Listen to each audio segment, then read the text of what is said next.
Welcome to Ruth's Revolution Continues, an exploration of reproductive freedom in honor of Justice Ginsburg. Thank you for joining us today. I'm Dana Gershon, NCJW President. I use she, her pronouns, and I'm speaking from Bethesda, Maryland, on land that was first loved and stewarded by the Piscataway and Anacostan people. We are excited to see so many NCJW advocates and friends from across the country gather on Justice Ruth Bader Ginsburg's birthday to celebrate her legacy. Today, on what would have been her 88th birthday, we'll celebrate what she meant to each of us, what she meant for gender equality, and how her legacy inspires us all to pick up where she left off and keep fighting for reproductive freedom. First, some housekeeping. As a reminder, closed captions are available today. Enable them by clicking on the CC or closed caption button on the bottom of your screen. We encourage you to post in the chat to participate today. We're recording this webinar and we'll upload it to our website so you can share it with anyone who missed the conversation. And while we won't have time for Q&A today, if you have questions, our Government and Relations Advocacy team will do their best to answer questions in the chat. Now, on to the celebration. Justice Ginsburg wrote, "How fortunate I was to be alive and a lawyer when, for the first time in U.S. history, it became possible to urge successfully before legislatures and courts the equal citizenship stature of women and men as a fundamental constitutional principle." In truth, it is all of us who are fortunate to witness Justice Ginsburg's incredible life and learn from her courage, convictions, and unwavering commitment to advance social justice. Few people have so irrevocably altered the lives of so many. Ideas that once seemed so radical are common sense today because of her efforts, chief among them equal protection under the law and what that means for the most vulnerable among us, including women, children, and families. As a Jewish woman, Justice Ginsburg was driven by the ideal of tzedek, tzedek tirdof, or justice, justice, you shall pursue. It is not inaccurate to say that much of our nation's progress in terms of legal rights for women, including fair pay, reproductive rights, and protections against discrimination based on gender and sexuality, can be traced to Justice Ginsburg. She shattered norms and stereotypes, created a new world for us and our children, and became an icon along the way. Justice Ginsburg is the reason that women can obtain birth control without permission from a husband, open a checking account without a male cosigner, find and keep a job without being discriminated against because of their gender, and so much more. And her work fighting for reproductive freedom was central to her efforts to champion gender equity. Throughout her career, she fought to ensure people could make their own reproductive decisions and have access to necessary health care. In 2007's Gonzalez v. Carhart, the court upheld a federal law criminalizing a method of abortion used later in pregnancy. Justice Ginsburg dissented, noting that the majority's rationale relied on an anti-abortion shibboleth, the notion that people regret their abortions, and reflected ancient notions about women's place in the family and under the Constitution, ideas that have long since been discredited. And last year, in June Medical Services v. Russo, Justice Ginsburg joined the majority of the court in striking down a medically unnecessary law forcing abortion providers in Louisiana to secure admitting privileges at local hospitals. These are just two recent examples out of so many in which Justice Ginsburg worked to protect reproductive freedom and ensure abortion access, especially from the recent onslaught of anti-abortion laws across the country. Indeed, abortion access is under a sustained and coordinated attack. 500 state laws restricting access to reproductive health care were enacted in the last decade. But NCJW is fighting back. We are advocating for the passage of federal legislation to secure the constitutional right to abortion and to ensure that all can access this time-sensitive and essential health care. And we are making it known that access to abortion is a Jewish value. Over 1,000 rabbis representing every denomination of Judaism have signed onto our Rabbis for Repro pledge to speak out about reproductive rights. And we launched our inaugural Repro Shabbat with 350 events educating communities across the country. Locally, NCJW sections and advocates across the country are also making an impact. NCJW Arizona section is organizing to oppose several dangerous bills, including legislation classifying abortion as first-degree murder and requiring prosecutors to file homicide charges against pregnant people who have abortions and their providers. NCJW New York section continues its successful pro-truth campaign and movement to raise awareness and educate vulnerable communities about the deceptive tactics of fake reproductive health clinics. NCJW Essex County section worked with the governor and state legislatures to create and introduce the Reproductive Freedom Act, proactive legislation that will help protect and expand New Jerseyans' ability to receive reproductive health care, including birth control, pregnancy-related care, and abortion. Again, these are just a few examples of the powerful work NCJW advocates are doing to advance reproductive freedom across the country. Share in the chat how you've been taking action in your community or nationally. In the next hour, we're excited to discuss how we can build upon these efforts as we learn from our powerhouse panelists. We'll explore the ongoing impact of abortion bans and restrictions on reproductive health care. And as we continue to celebrate Justice Ginsburg's legacy and the impact she made, our panelists will share a path forward for fighting to protect abortion rights and access for generations to come. Before we dive in, I encourage you to invest in this work with me. You can make your gift in honor of Justice Ginsburg at www.ncjw.org/donate. We need your advocacy, we need your leadership, and your philanthropic support as we press onward. Now, it is my honor to introduce our amazing panelists who are doing powerful work in their communities and nationally. Christine A. Kippens is the Constitutional Accountability Center's Director of Policy. Prior to joining CAC, Christine served as a federal policy counsel at the Center for Reproductive Rights, where she was responsible for advancing and protecting abortion health policy at the federal level. Stephanie Bangle is the executive director of the New Orleans Abortion Fund, an organization that defends abortion access in Louisiana and challenges economic injustice by providing compassionate and empowering assistance to folks who are unable to fully fund their health care. Glenn Northern is domestic program director at Catholics for Choice. He leads and implements Catholics for Choice's U.S. activities, including advocacy, outreach, policymaker education, legislative analysis, and collegial relationships. Jasmine Yunus is If, When, How Reproductive Just Health Policy Fellow for Advocates.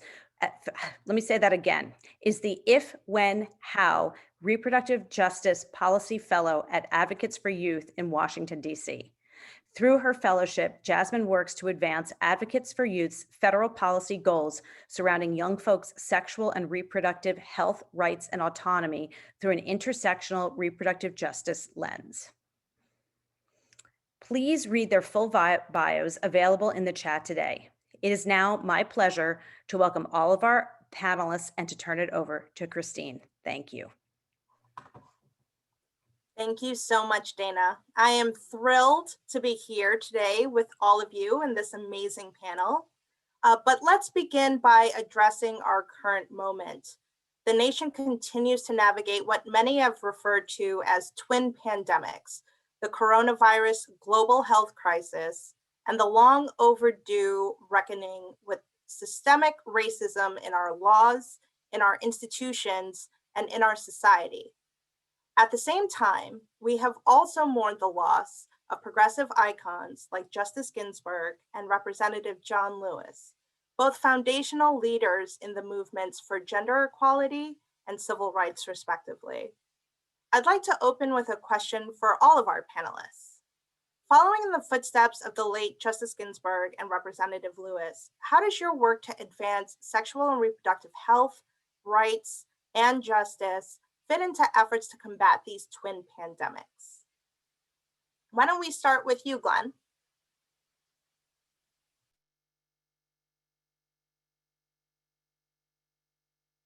You'll need to unmute first though, Glenn. Thank you.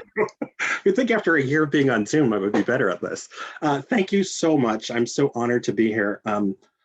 I want actually to sort of first speak about where I was when Justice Ginsburg actually passed. I'm Catholic, my wife is Jewish.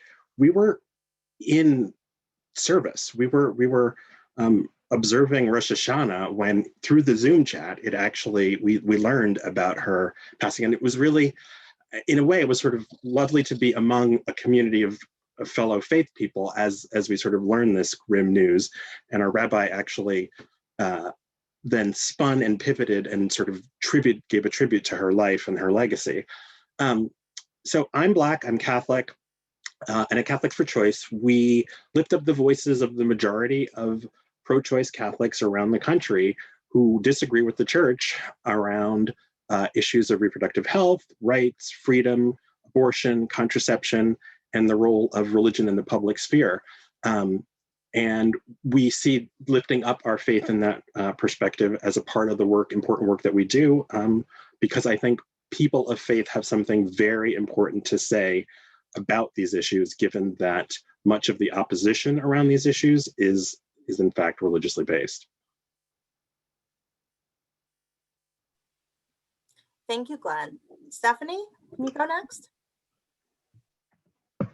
Sure. So hi, y'all. Thank you so much for having me here today. When I think about, excuse me, in New Orleans, the allergies season is just nuts right now, y'all, so forgive me.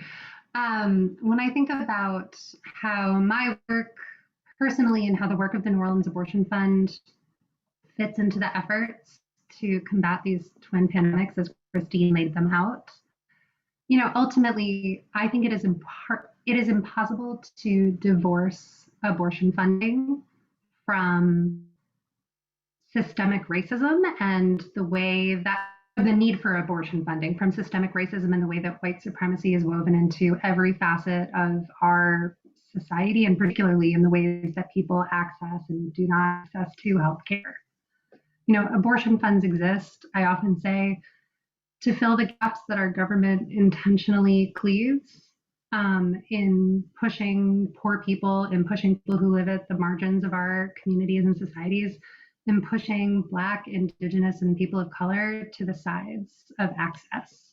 When we talk about why abortion funds exist, we can't talk about that without naming the Hyde Amendment, which prohibits Medicaid dollars or tax dollars in general from funding abortion through everything from Medicaid, Medicare, the Peace Corps, people who access their healthcare through Indian Health Services.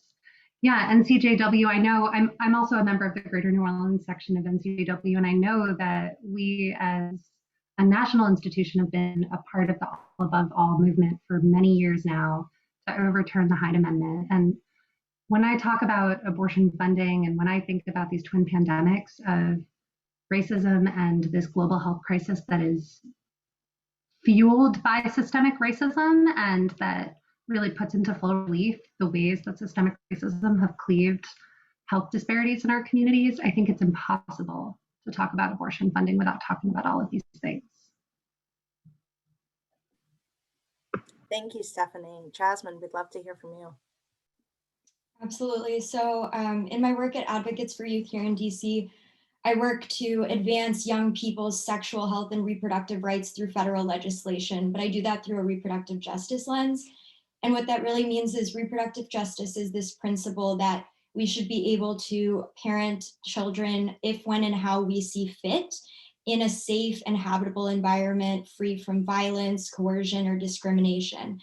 And so, this movement itself was really started in the 90s by Black women in acknowledging that this choice framework that mainstream reproductive rights movement it didn't fit for them. What is choice if you don't have access? That right to abortion becomes hollow if you can't afford it, if there are no clinics in your state. And so reproductive justice really acknowledges our intersectional identities and how these identities impact our ability to access abortion. So you can be a person of color and a person of faith and a queer person and accessing abortion. And all of those identities don't exist separately. They intersect, and they're going to impact your ability in the society we live in now to access care and realize full bodily autonomy and dignity.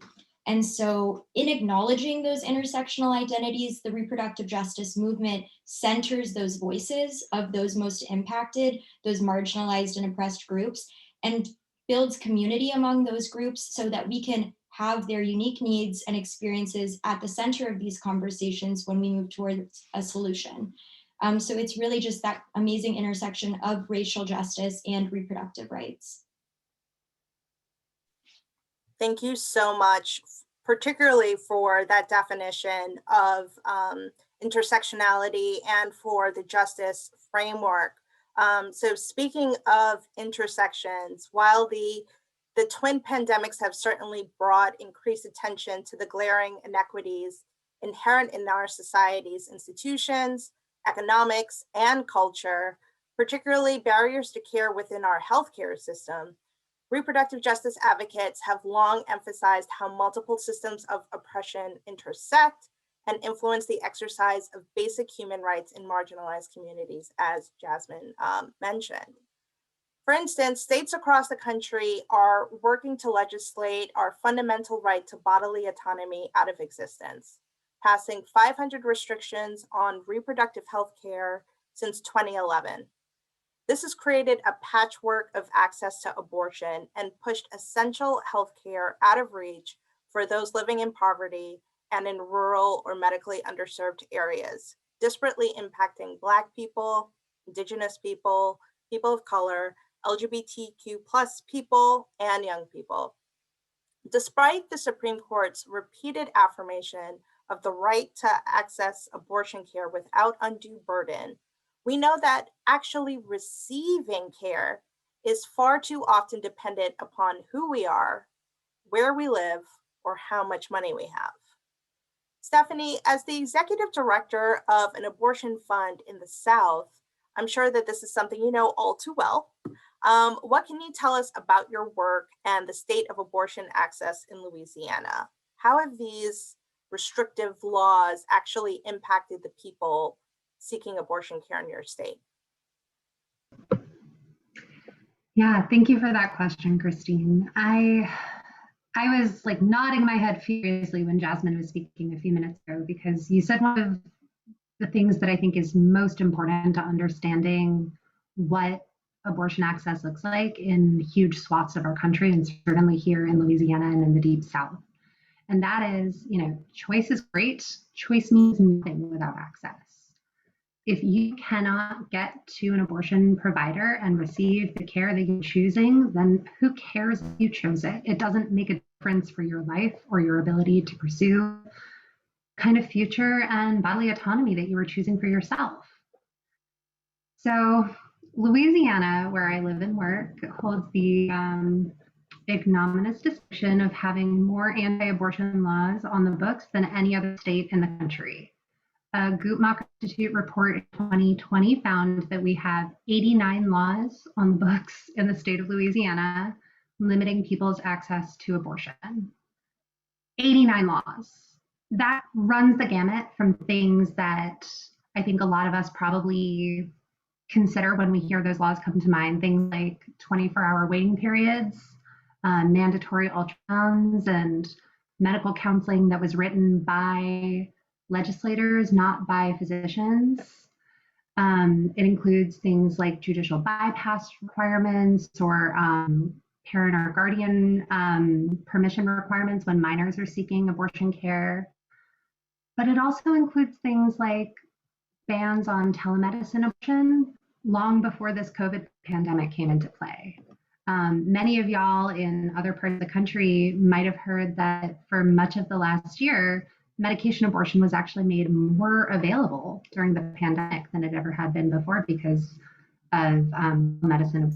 But in Louisiana and in a number of states that already had telemedicine bans on the books, it did make a difference. People were still forced, even in March and April, even as New Orleans was one of the first hotbeds or centers of COVID, of the COVID pandemic in our country.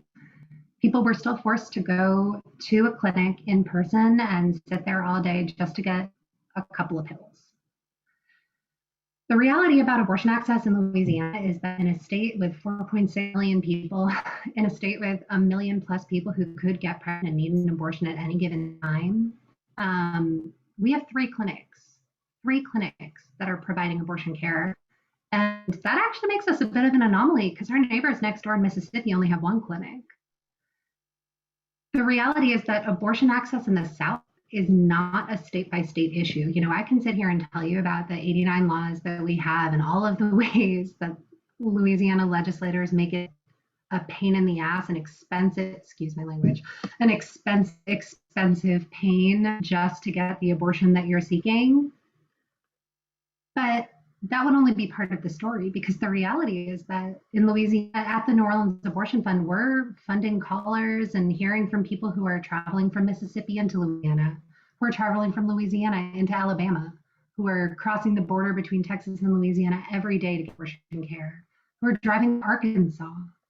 In the early months of the pandemic, we had clients go as far as Chicago and New Mexico to get the care they wanted because it was so difficult to get here, and because of all of the nonsense that Texas was doing, trying to limit access in that state.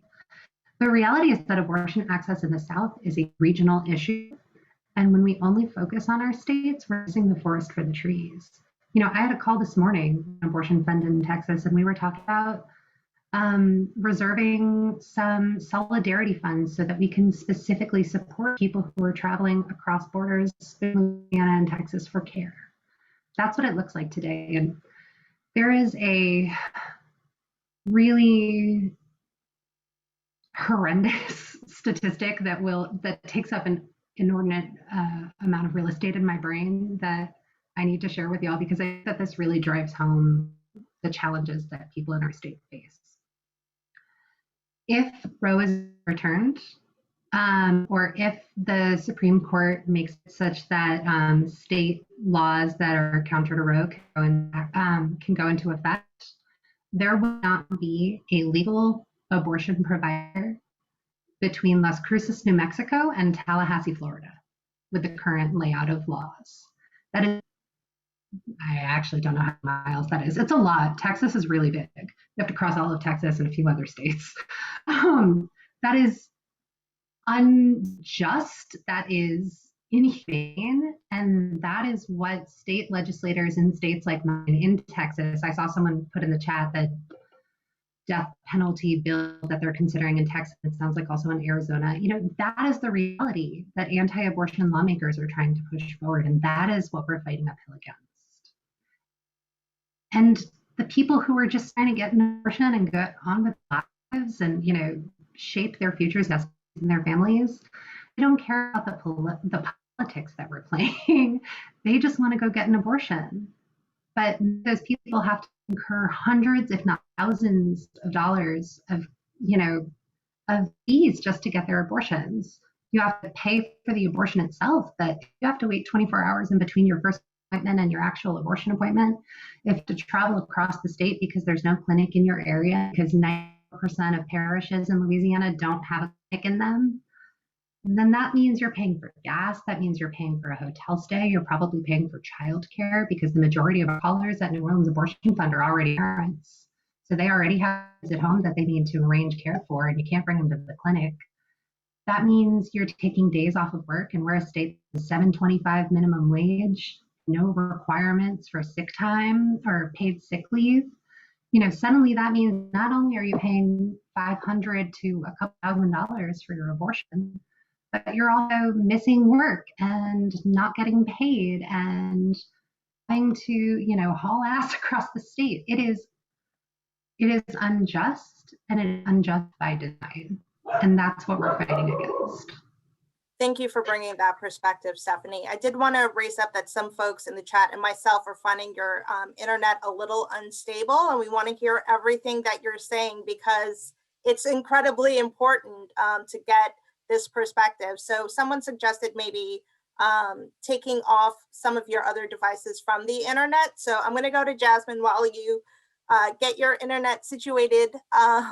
So Jasmine, Advocates for Youth works alongside young people who are similarly impacted by unique barriers to sexual and reproductive health care. Can you explain how restrictions like parental involvement laws harm young people and how we could center their voices and needs in our work to ensure abortion access for everyone? Right. So as of now, 37 states have forced parental involvement laws on the books. So that means either forced parental notification or forced parental consent of either one or both parents for a minor seeking an abortion.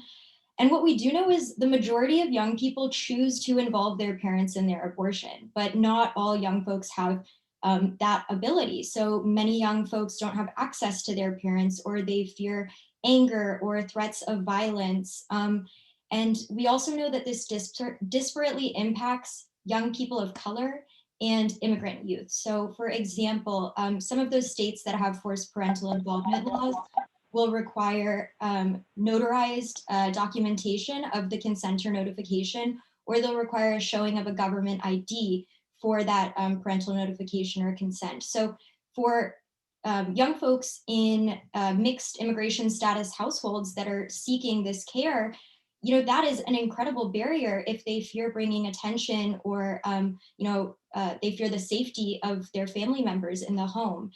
And we also have judicial bypass. So when a young person living in a state with a forced parental or consent law chooses to try and waive that parental notification or consent, they can go through a process called judicial bypass, which is an incredibly burdensome process. And it essentially forces the young person to petition a court to have access over their own body for this decision making. And, not only is it incredibly difficult, but it also has a barrier in and of itself for brown and Black youth who have lived in over-policed communities and who have often felt like the criminal justice system or the justice system in general is not on their side and is not working for them. And we know that the judicial bypass process is confusing, it's intimidating, and logistically, it's just inaccessible. So if you think about how a young person is going to get to the court, get that transportation, how are they going to take time off of school, or if they have a job, off of work? How are they going to navigate the court system in general, which even for an adult or someone in the legal system as a profession, it's incredibly confusing. And then they think maybe I need to retain an attorney. And, some of these courts in states that are hostile to abortion rights intentionally make this process even more confusing. And there are many young people who go through, their path to getting an abortion that don't know they even have this option of judicial bypass. So what we're seeing here is that young people face those barriers in addition to the other standard abortion restrictions that Stephanie mentioned, like this patchwork across the country of barriers to cost, forced waiting periods, of biased counseling. And what that does is create this incredibly confusing patchwork of access across states. And that renders the ability to go and get an abortion just so much more difficult for folks and communities that already face challenges in actualizing that right. And so what we need to do is we need to listen to young people, right? We need to center their voices. We need to include them in these conversations. And we need to acknowledge that young people are experts in their own lives. And just as we see young people leading, movements for environmental justice or against gun violence, young people are actively leading the fight for reproductive rights and justice. And we must be very, very intentional about not accepting progress that leaves some communities behind. So it is not a win if we are not protecting and ensuring the rights of all of our communities, whether they be LGBT, immigrant, Black, trans youth, youth in general, anyone. So that's kind of a a really important thing to remember when we talk about youth access. Jasmine, I'm glad you brought up judicial bypass and the role courts can play. Many of the bans and restrictions that we've discussed, especially those blatantly designed as direct challenges to Roe v. Wade, have been challenged in court. Just last year, Louisiana became a topic of national conversation when the Supreme Court struck down the state's medically unnecessary requirement, forcing providers to obtain admitting privileges at local hospitals in June Medical Services v. Russo. Additional cases continue to move through the pipeline of the lower courts, and 16 are now one step away from the Supreme Court. In her dissent in Gonzalez v. Carhart, a 2007 case in which the court upheld the so-called Partial Birth Abortion Ban Act, Justice Ginsburg aptly recognized that the court's hostility to the right Roe and Planned Parenthood v. Casey secured was not concealed, noting that the majority described a fetus as an unborn child or a baby throughout their opinion, and the reason medical judgments of highly trained doctors were dismissed as preferences motivated by mere convenience. Glenn, I'd like to ask you, how can we contend with some of the justices' open hostility to the constitutional right to abortion, which may have been strengthened by the confirmation of Justice Amy Coney Barrett in the wake of Justice Ginsburg's passing? I'll let others speak to the intricacies of some of the cases, but what I will say about the Supreme Court at the moment is that we have 6 Catholic justices on the Supreme Court, only one of which is actually pro-choice, and Amy Coney Barrett is extraordinarily problematic. Both her writings, and of course it has nothing to do with her being Catholic, but it actually does have to do with the fact that her writings prior to the Supreme Court really indicate a severe hostility to religious freedom and the right to choose. That is sort of the heart of the real problem for her. And frankly, the front line around a lot of these issues really will be religious liberty issues. We will see a continuation of fights on the religious freedom front. We have the Fulton case coming up in, well, it's before now, we'll probably get a decision in June. We have cases last year with the contraceptive coverage case. And at the heart of these questions is really the essence of the role of religion in the public sphere and what degree the fact that we live in a religious plurality gets maintained. There are many who actually believe that they have the right to impose their religious views on others. And we see that over and over again, both in abortion and both with contraception and a lot of these reproductive health cases and with cases that LGBT individuals bring before the court. As Jews, folks are very, very sensitive to the misuse of religious freedom. Restrictions on religious freedom are something the Jewish community is intimately aware of, and the dangers of that. And like Catholics and most of the other denominations, we do not believe that the ability to impose that imposing your religion on others is something right or that will allow both religion or non-believers' beliefs to flourish. It's actually pretty toxic to our democracy. And so I sort of leave us with those thoughts about the current makeup of the court, and particularly sort of Amy Coney Barrett's confirmation in a process that was also very problematic. Agreed. I think, one thing that CAC is planning to do is what we've always done, and that's bringing the text, history, and values of the Constitution to the court. Our framework is more rights-based, and it echoes Justice Ginsburg's call for equal citizenship stature. The conservatives of the court, Barrett notwithstanding, have all labeled themselves originalists, when it comes to the Constitution, and textualists if they're analyzing a statute, which means that they interpret the law in accordance with the words that are before them.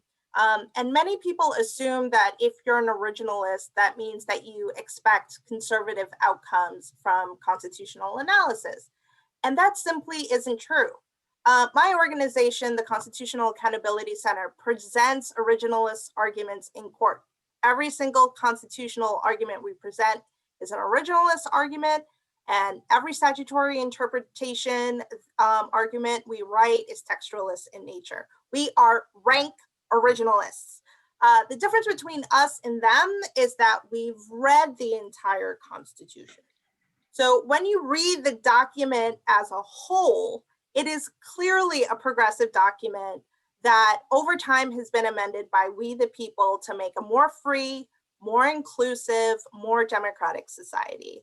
The broad sweeping language of the 14th Amendment in particular ensures the full promise of substantive liberty and equal rights for all, with the express desire to disable the states from passing laws trenching upon fundamental rights, like trap laws and other regulations making access to abortion inaccessible. So we're going to continue making these original arguments to make the Supreme Court, to make it as difficult as possible for these supposed originalists to deny us the rights guaranteed to all of us.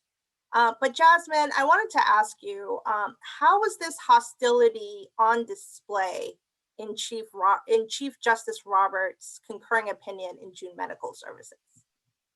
Right. So June Medical Services was one of the most recent abortion cases at the Supreme Court.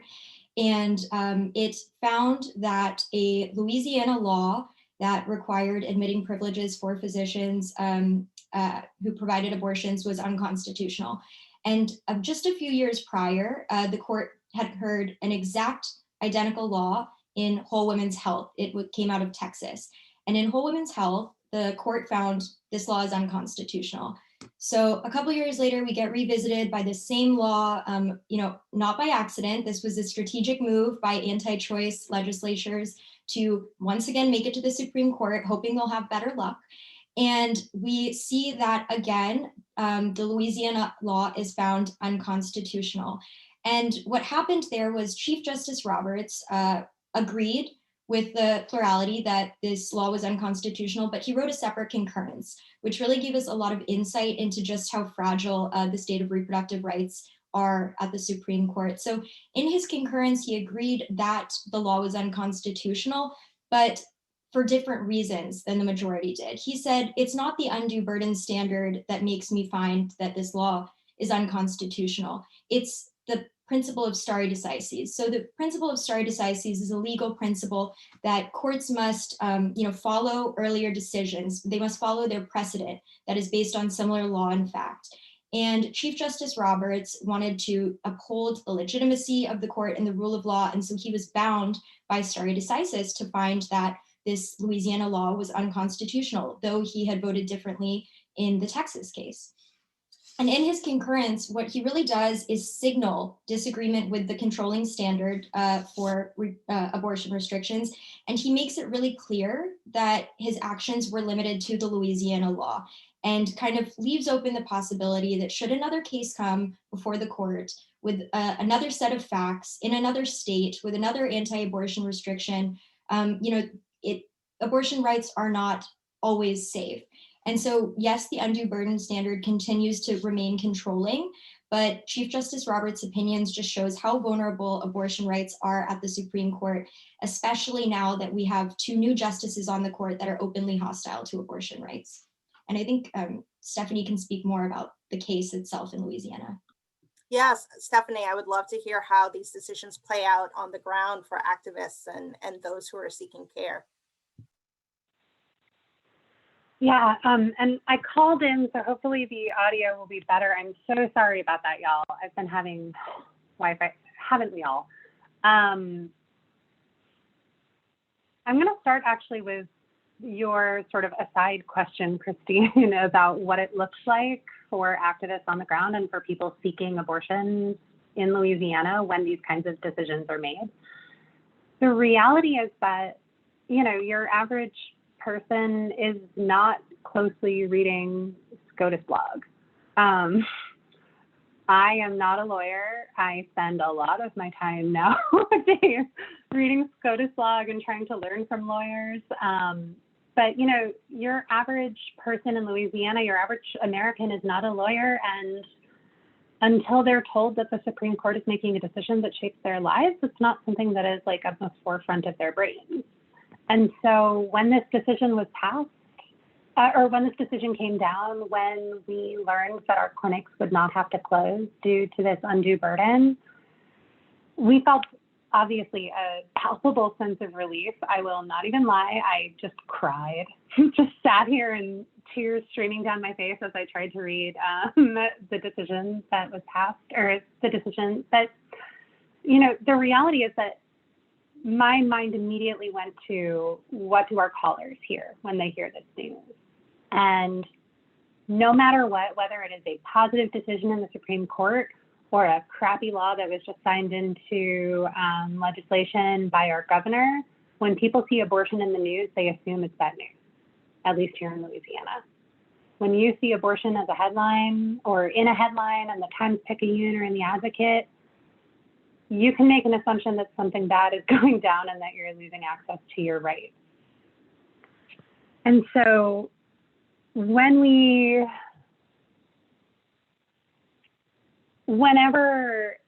decisions are made about abortion access, where we spend a lot of our time at the fund is in making sure that people understand what that impact is. So with this case in particular with June Medical, it was very nice to, for once, call up our newspaper contacts and our journalist contacts and say, hey, we have great news.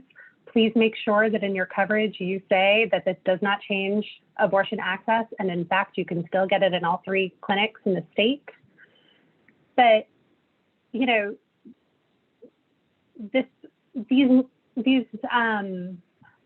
this kind of thing isn't normally covered that way. When the 6-week ban in Louisiana passed in 2019, also called the Heartbeat Bill, there was a huge swath of those passing across the South and the Midwest. The number one thing that I begged journalists to include in their coverage was, please say that even though this passed, it is not an effect that people can still get an abortion in Louisiana. Because we're so primed to hear information about our rights being taken away that it causes more misinformation and more stigma. I think the original question here was, what does Justice Roberts' concurring opinion tell us? And what that tells me as the leader of an abortion fund, what that tells my colleagues in our movement here on the ground at the level of providing access and facilitating access every day, is that this fight isn't over and that Justice Roberts is just looking for the right case. I'm definitely paying a lot of attention to the Mississippi 15-week ban case that the court has been sort of sitting on the fence and deciding whether or not they're actually going to hear it for months and months now.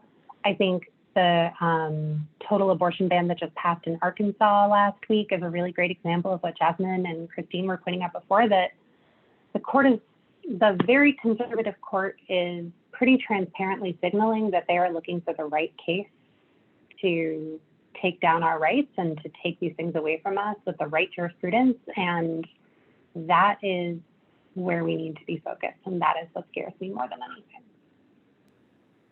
Thank you, Stephanie. I think we all share in your fear, unfortunately.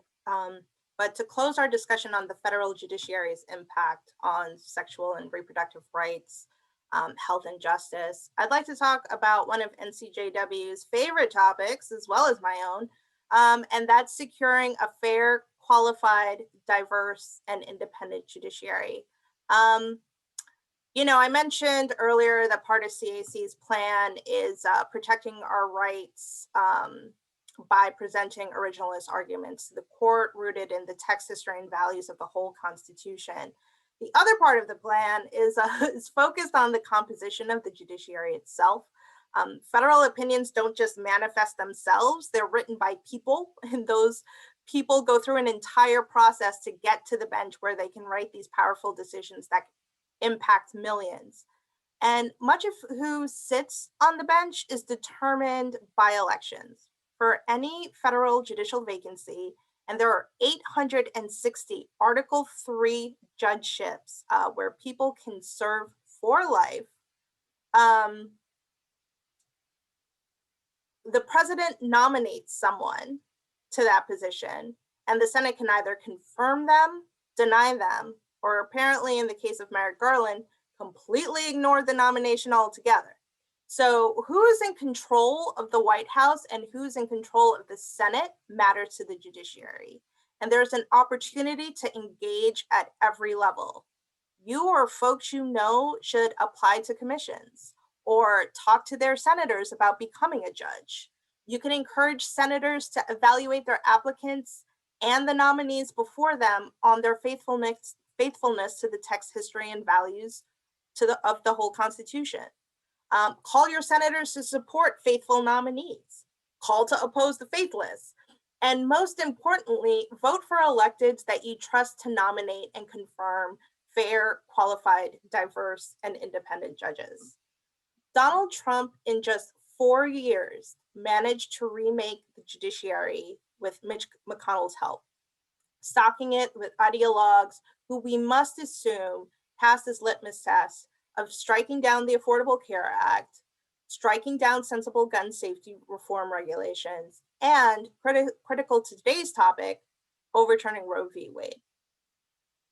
Trump managed to get through 234 Article 3 judges for lifetime appointments, including 174 district court judges, 54 Court of Appeals judges, and a third of the Supreme Court.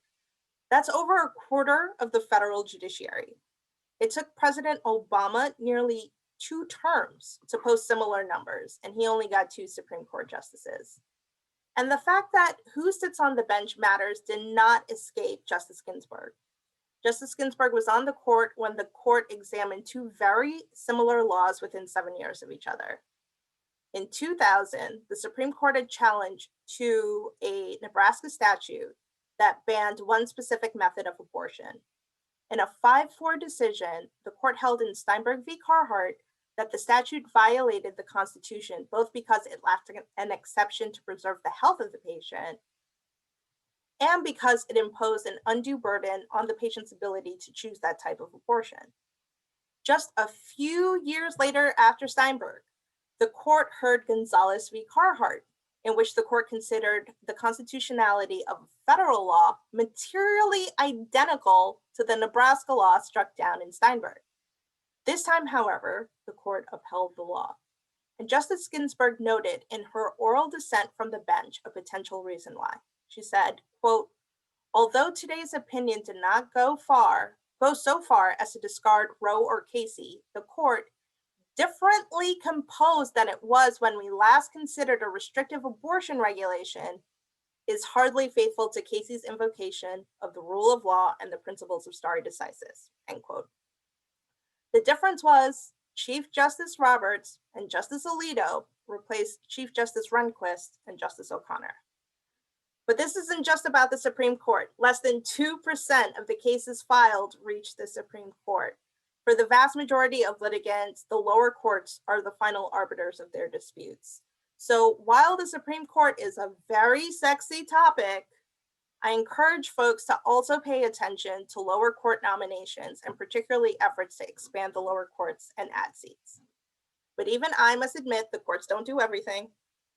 Given the current composition of the Supreme Court and the relentless tide of state abortion bans and restrictions, it would be incredibly helpful to have federal legislation that further secures the constitutional right to abortion and ensures that all have access to this time-sensitive and an essential form of healthcare. Glenn, there are 2 pieces of legislation that come to mind, the Women's Health Protection Act and the EACH Act. Can you please tell us more about these bills and the potential for advancement based on the makeup of the 117th Congress and having our nation's first pro-choice Catholic president, Joe Biden, in the White House? And let us know how people of faith can express our support for these bills and why it's important that we do so.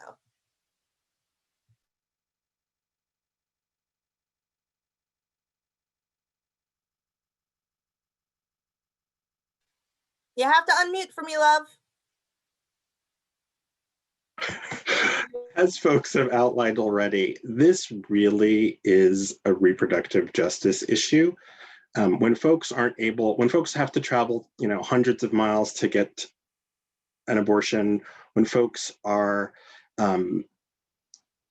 forced to deal with unnecessary arbitrary restrictions that close clinics, when folks that are Black and brown can't access the services, but the wealthy can, it is absolutely a reproductive justice issue. It is a social justice issue. And President Biden comes at this he is the first pro-choice Catholic president, and Catholics have a long tradition of social justice, much like the Jewish community has.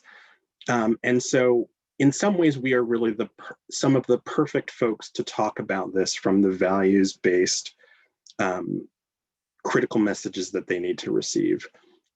Two of the important bills that Christine just mentioned, the Women's Health Protection Act and the EACH Act. I'm going to start with the Women's Health Protection Act. The Women's Health Protection Act establishes a statutory right for healthcare professionals to provide abortion care, and the right for patients to receive that care free from medically unnecessary restrictions that single out abortion. Because what's happened basically with abortion is that unlike other medical procedures, abortion is stigmatized and all kinds of crazy laws are thrown to basically restrict folks' access. And as we mentioned earlier, more than 500 bills in the last 10 years have been enacted by states to sort of restrict that access for folks.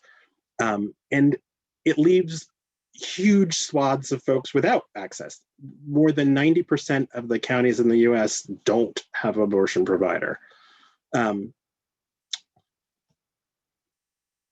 Women's Health Protection Act would actually sort of address many of those pieces. The second piece of legislation really gets at the funding piece around this, the EACH Act, the Equal Access to Abortion Coverage and Health Insurance.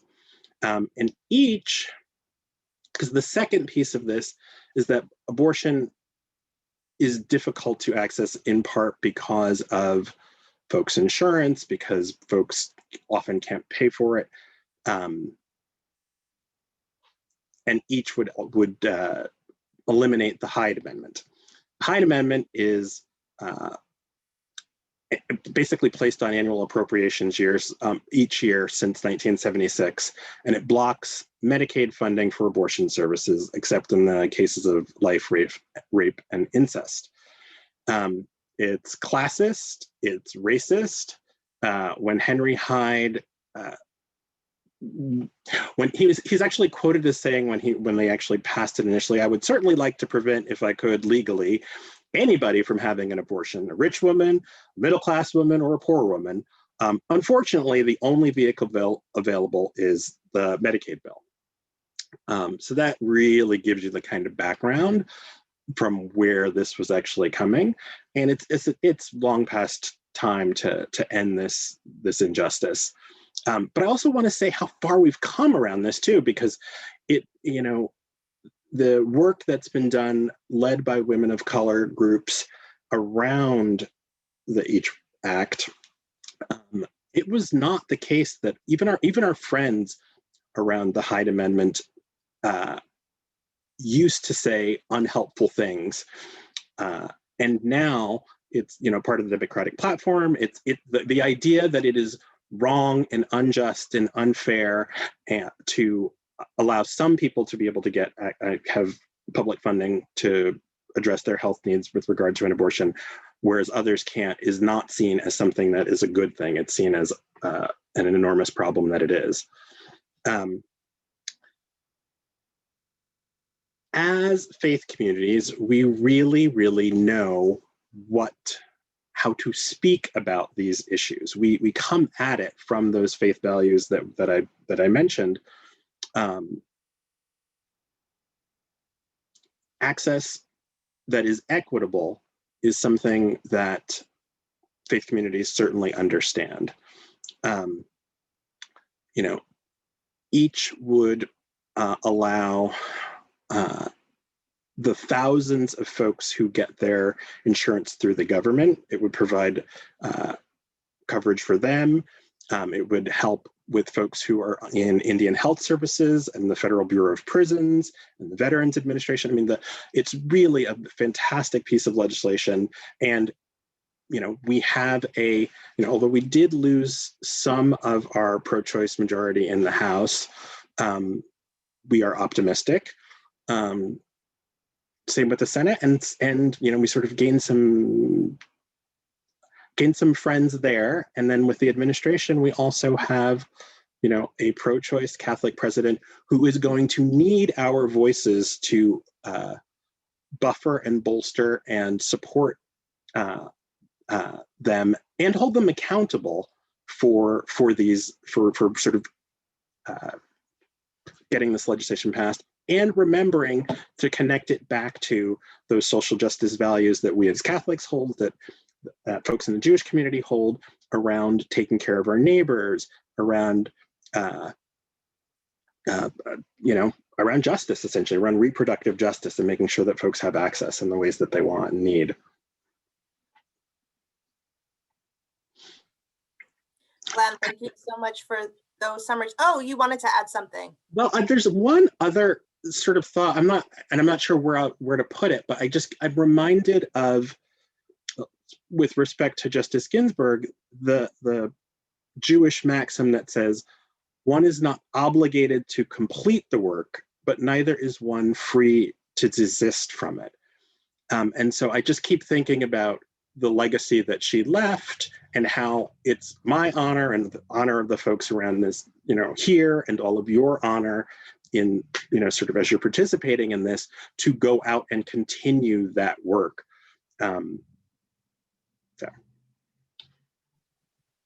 Thank you, Glenn. I'm so grateful that you mentioned, Indian Services and the VA. I want to flag for folks that, Congress is trying its best to pass these bills for us, but we also have to be mindful of who the president is surrounding himself with his cabinet.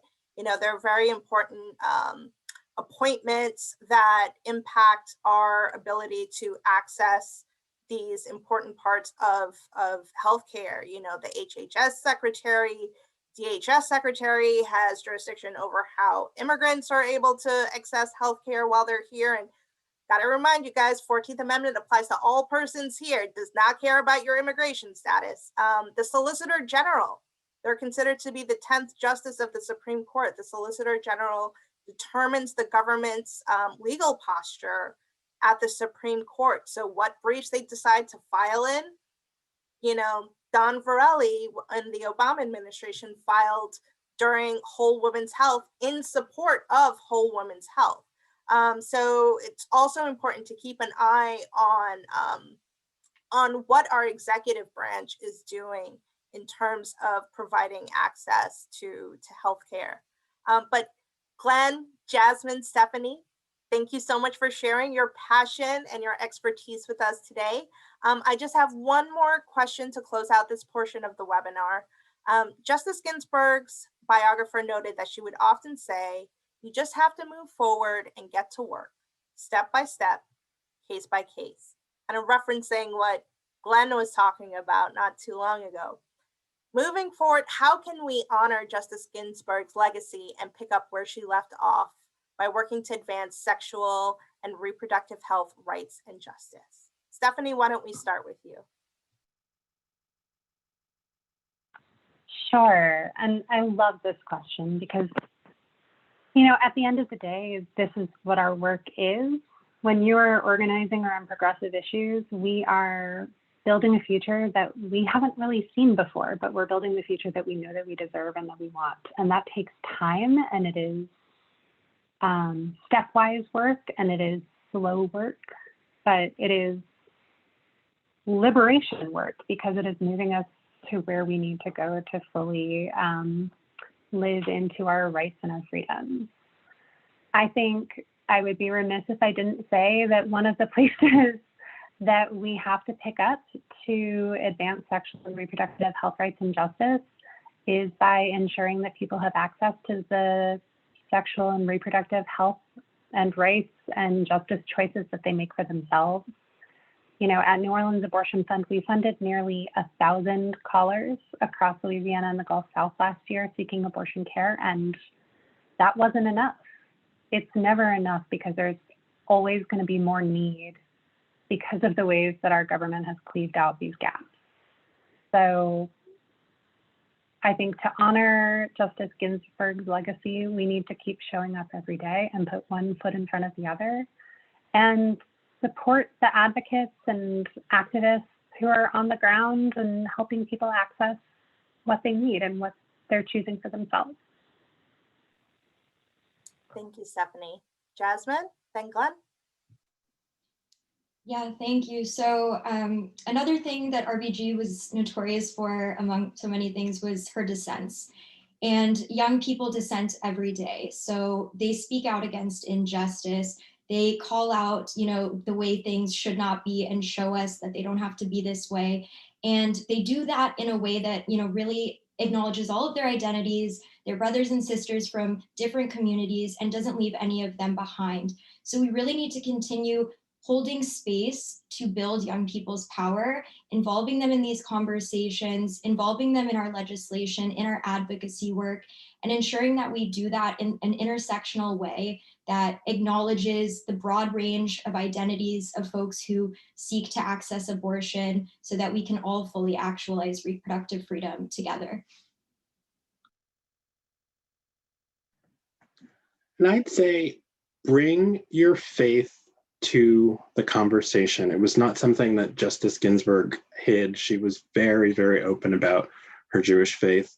And whether that means writing to your electeds or donating to the Abortion Care Network or your local abortion fund, I'd say do all of those things. Do the things that come naturally to you. There's ways to engage with art and poetry and poems. There's many ways to be advocates around this, as there are ways of expressing oneself, because the bottom line is really about making our voices heard and making sure that people understand that justice around this means everybody gets the access they need. Thank you. I'll end by challenging everyone to honor Justice Ginsburg's legacy by being more involved with judicial nominations. You know, ask to serve on your senator's nominating commission, call them to support the president's nominees. And if a nominee has a poor record on reproductive freedom, make sure your senator knows that this should disqualify them from having your senator's support. And call for expanding the lower courts. The lower courts are incredibly important and have such an impact on everyone's lives. We need to make sure that the lower courts are functioning and filled with judges who represent the identities in America and the breadth of the legal profession, and are also faithful to the text, history, and values of the whole Constitution. And with that, it is time to close our panel today. Thanks to Glenn and Jasmine and Stephanie for sharing your experience and passion. Now it's my privilege to introduce two talented and inspiring musicians, Patia Levine and Rina Branson. Please enjoy this special performance in honor of Justice Ginsburg that they recorded specially for our program today. Thanks again.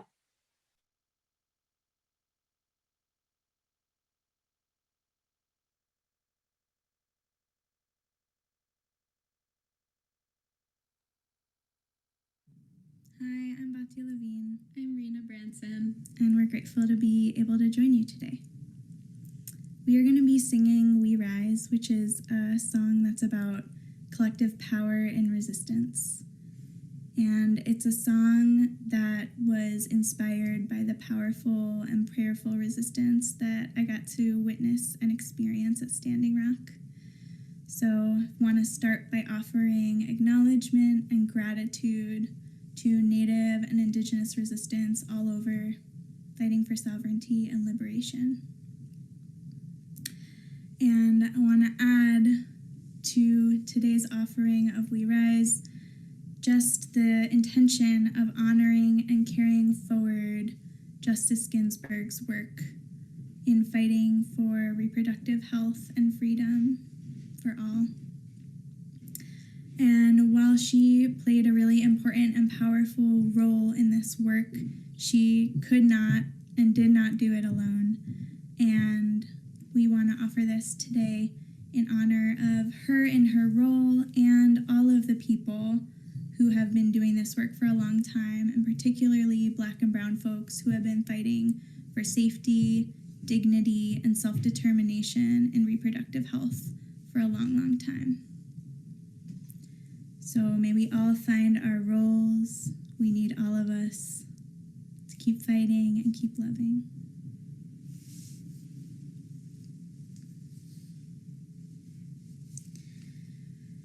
We rise,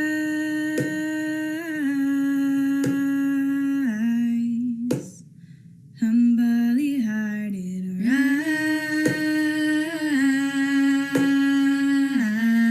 rise, won't be divided, rise,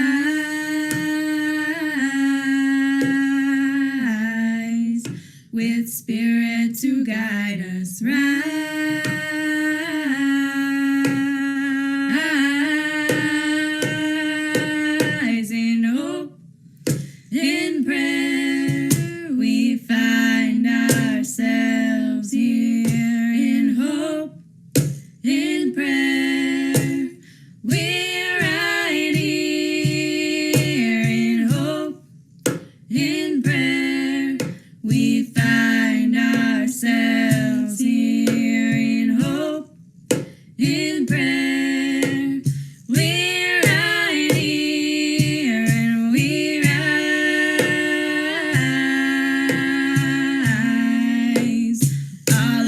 Children rise,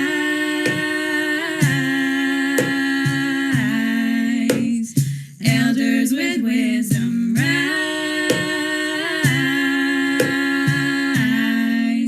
ancestors surround us, rise,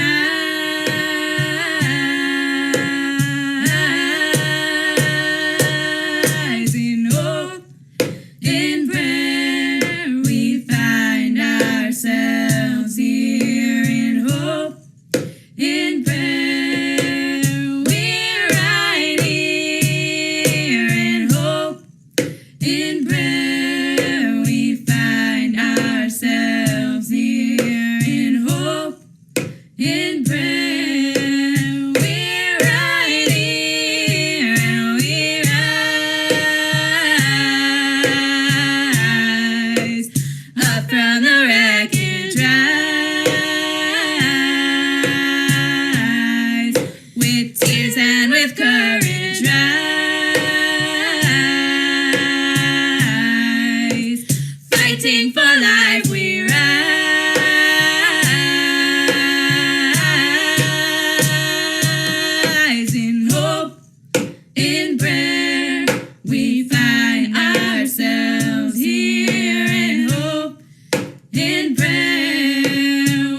Thank you, Patia and Rina, for sharing that powerful performance of We Rise with us.